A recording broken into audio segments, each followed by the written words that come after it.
Welcome to Naskar academy YouTube channel.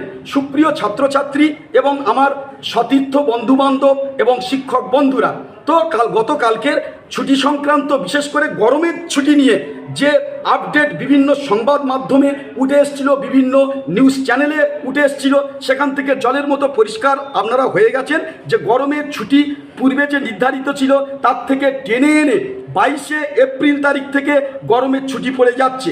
তো এটা তো আপনারা স্পষ্টতই জেনেছেন এবং কালকেরও আমি আমার ইউটিউব চ্যানেলে আপডেট দিয়েছি।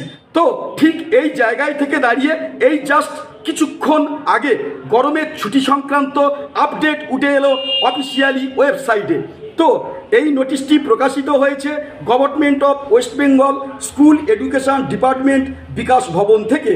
তো এই যে নোটিশটাকে ফরওয়ার্ড করা হয়েছে West Bengal Board of Secondary Education এবং West Bengal Council of Higher Secondary এডুকেশনকে। অর্থাৎ এই যে গরমের ছুটি, এই গরমের ছুটি মাধ্যমিক স্কুল এবং উচ্চ মাধ্যমিক স্কুলের সকল ছাত্রছাত্রীদের। তো এখানে স্পষ্টতই বলা হয়েছে যে 22/4/2024 তারিখ থেকে গরমের ছুটি কিন্তু স্টার্ট হচ্ছে আনুষ্ঠানিকভাবে। তো স্পষ্টতই বুঝতে পারলেন যে অফিসিয়ালি নোটিশ দিয়ে যখন জানানো হয়েছে এটাই কিন্তু শিরোধার্য, 22/4/2024 থেকেই কিন্তু গরমের ছুটি আনুষ্ঠানিকভাবে পড়ে যাচ্ছে। এখন প্রশ্ন আসতে পারে এই যে গরমের ছুটি কবে শেষ হবে?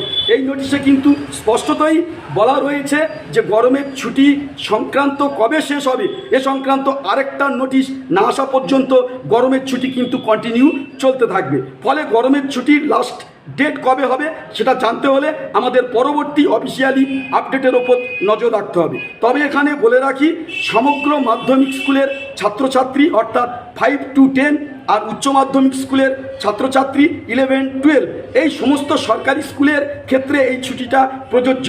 তবে কলেজের ক্ষেত্রে কোনো আপডেট আসেনি এবং এছাড়াও যারা প্রাইভেট স্কুলে পড়াশোনা করছেন তাদের ক্ষেত্রেও কিন্তু সেভাবে আপডেট আসেনি।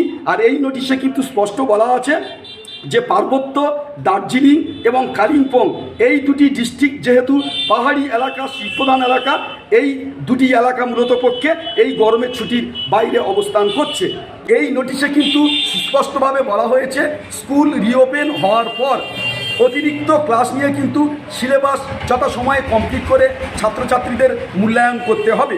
তো যদিও এই গরমের ছুটিটা একটা দীর্ঘ ছুটি ধরে নেওয়া যায় বর্তমান আবহাওয়ার পরিপ্রেক্ষিতে, স্কুল রিওপেন হওয়ার পর ছাত্রছাত্রীদের যে ঘাটতি আছে অবশ্যই করে শিক্ষকদেরকে অতিরিক্ত ক্লাস প্রদান করে সেই গ্যাপটা কিন্তু মেকআপ করিয়ে দিতে হবে ছাত্রছাত্রীদের। তো ছুটি সংক্রান্ত পরবর্তী আপডেটের জন্য চ্যানেলে নতুন হলে অবশ্যই করে আমাদের চ্যানেলটি সাবস্ক্রাইব করে রাখবে।